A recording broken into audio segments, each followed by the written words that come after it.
Let's read some Glitch in the Matrix stories. Hi, I'm Jess. People call me Auntie Matrix, and I read your weird, unexplainable stories. Please subscribe to my YouTube for live replays and other content. You can send your stories to glitches.tessicavision@gmail.com. And please remember that this and this are my only accounts. I will never DM you and ask you for money. Don't get scammed. Ooh, and if this is your story, please let me know in the comments so that I can tag you. Here we go. Grandparents bought a home in the 60s in an extremely rural area. There's that word again. Rural.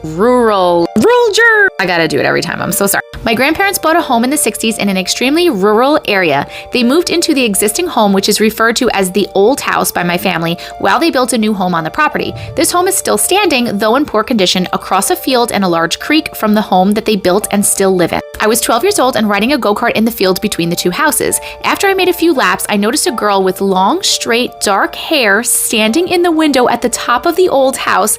She was wearing a white nightgown or maybe an old shift. Nobody had lived in the home for years, and it was getting dangerous to walk up the stairs to the second floor. I thought, oh, it's just my imagination, so I continued my lap around the field. When I got to the place I could see the old house again, the girl was still standing there. I couldn't make out her face, but I could feel her staring at me. I instantly broke out in goosebumps. I drove back to the house, and by this time, she was gone. I ended up not going back to my grandparents for a number of years due to something unrelated, but the next time I went, I was 19 years old, and I drove there to show a friend the old house because I had told them the story above and wanted them to see how creepy it was. This time, I crossed the creek and we got out of my Jeep to look at the outside of the old house. A few nights later, I had a very vivid dream.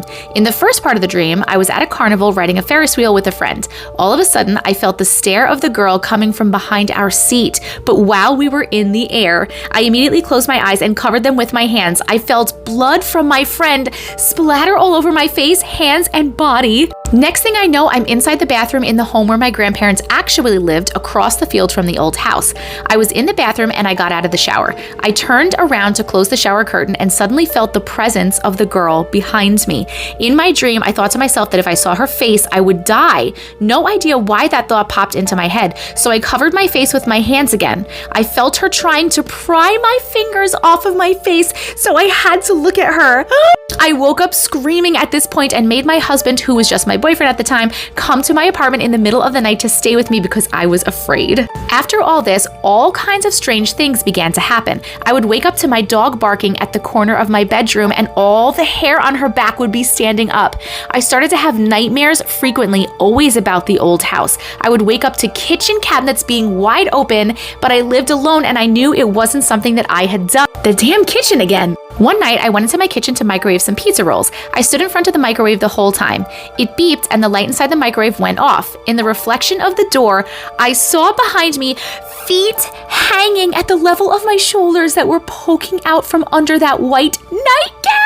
I screamed and all my cabinets flew open. I closed my eyes and covered my face with my hands, terrified that this was the time I would see her face. Then I woke up. It was the most realistic dream I have ever had. I would have sworn it was reality. At this point, I've decided the girl is an evil spirit at least, or a demon at the worst, and that when I crossed the creek, she attached herself to me and followed me home. I continued to have nightmares about the girl for a couple of years, and one day I had had enough.